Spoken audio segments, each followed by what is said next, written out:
तंज में ये बात कहता है कि मुसलमान हम बाद में हैं, पहले हम भारत के वासी हैं और भारत सबसे पहले आता है। तो फिर इस देश में यंग लड़के जो ओवैसी को सुन रहे हैं उन्हें भी एक नया जोश मिलता है और देशभक्त। हाय फ्रेंड्स, कैसे? आशा करता हूँ ठीक ही होंगे आप लोग। मैं भी ठीक हूँ। आप लोग का भाई ओवैसी का बयान हो जो पाकिस्तान को लेकर आया। ओवैसी साहब वो है जो अक्सर लोगों ने गलत समझता है। तो इस बार जो 2025 में पहलगाम आतंकवादी हमले पर जो उन्होंने बयान दिया है, उनको आवाज़ को सुन के वो हर भारतीय का दिल खुश हो जाएंगे। ओवैसी का बयान पाकिस्तान को लेकर। ओवैसी साहब वो है जिन्हें अक्सर लोग गलत समझ लेते हैं, लेकिन इस बार 2025 के पहलगाम आतंकवादी हमले पर भारत पाकिस्तान तनाव पर जो बातें कही वो हर भारतीय के दिल को छू गई। उनकी आवाज में जोश था, सच था और भारत के लिए बेपनाह मोहब्बत थी। बिना हिचके, बिना संकोच किए पाकिस्तान का नाम लेकर कहा कि पाकिस्तान वो मुल्क है जिसकी जमीन से आतंक का धंधा चलता है। जब तक ये बंद नहीं होगा शांति की बातें बेकार है।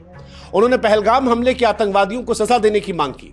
इस बात का भी जिक्र किया कि आतंकवादियों ने धर्म देखकर मारा, पहचान देखकर मारी और उन आतंकवादियों को ठोकना हमारी जिम्मेदारी है। इस बार ओवैसी ने सरकार के सेना के कदमों की तारीफ की। कहा हमारी सेना आतंकवादियों को सही जवाब दे रही है। पाकिस्तान के पाखंड को भी बेनकाब कर दिया। पाकिस्तान ने दरअसल अपने सैन्य ऑपरेशन को बुनियान अल मसरूस नाम दिया था, जो कुरान से लिया गया था।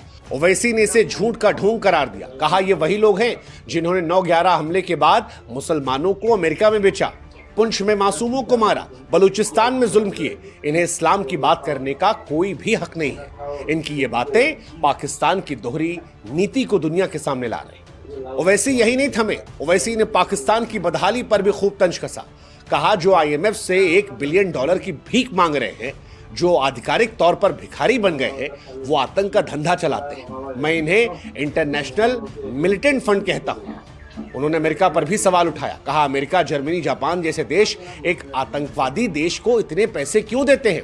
टर्की से भी कहा कि जब तुम अपने राष्ट्र की सुरक्षा के लिए दुश्मन पर हमला करते हो तब तुमने नहीं सोचा भारत जब कर रहा है तो भारत पर सवाल क्यों खड़े कर दिए। ओवैसी का टर्की पर सवाल उठाना, पाकिस्तान पर सवाल उठाना इस देश में लोगों को ताकत देता है, क्योंकि कई बार लोग धर्म के नाम पर सॉफ्ट होते हैं, लेकिन जब ओवैसी जैसा नेता इतनी मजबूती से इतने तीखे तंज में ये बात कहता है कि मुसलमान हम बाद में हैं, पहले हम भारत के वासी हैं और भारत सबसे पहले आता है, तो फिर इस देश में यंग लड़के जो ओवैसी को सुन रहे हैं उन्हें भी एक नया जोश मिलता है और देशभक्त वो भी लबरेज आते हैं।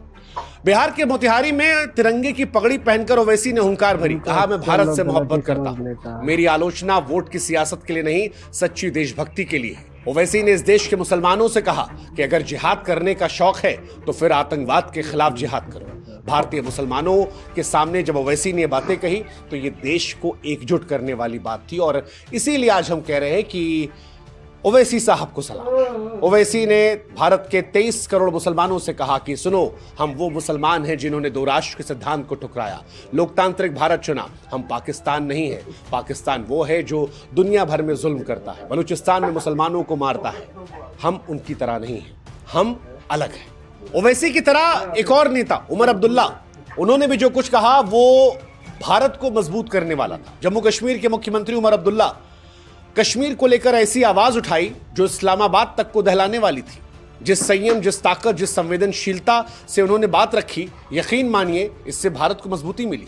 कई बार दुनिया कश्मीर को भारत से अलग करके देखती है। कई बार दुनिया कश्मीर के लोगों की बातों को हाईलाइट करने की कोशिश करती है और ऐसे में उमर अब्दुल्ला ने जो बातें कही वो भारत को मजबूत कर रही थी, पाकिस्तान को कमजोर कर रही थी। क्योंकि उमर अब्दुल्ला ने कश्मीर और भारत की आवाज बनते हुए पाकिस्तान को आड़े हाथों लिया और कहा कि साहब आप तो जांच करने से इनकार कर रहे थे, अब शहबाज शरीफ जांच की नौटंकी क्यों करते हैं।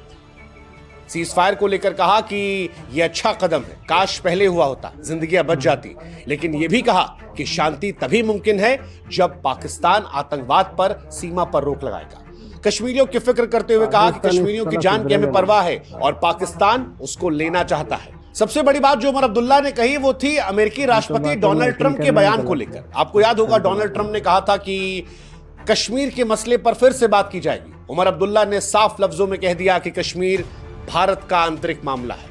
इसे कोई बाहरी ताकत मुद्दा नहीं बना सकती। उनकी ये बात कश्मीर को भारत का भिन्न हिस्सा होने का गर्व दिखाती है और दुनिया को यह संदेश देती है कि कश्मीर भारत का है। उनकी ये बात दुनिया को एहसास कराती है कश्मीर भारत का है।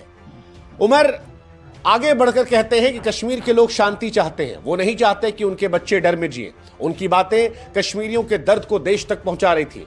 उमर की आवाज ने न सिर्फ पाकिस्तान को जवाब दिया बल्कि कश्मीरियों को भी यह भरोसा दिया कि वो अकेले नहीं है। उनकी शांति की अपील, जवाबदेही की मांग ने आज पूरे देश का दिल जीत लिया है। उमर अब्दुल्ला ने जो कहा वो कश्मीर और कश्मीरियत से आई वो आवाज थी जिसे हेलो पूरा फ्रेंड्स, देश आज अगर ये महसूस कर वीडियो रहा है। आपको देखकर अच्छा लगा तो प्लीज़ एक लाइक करना और कमेंट करके बताना कैसा लगा आप लोग, और आपका भाई को तो सपोर्ट करते रहना।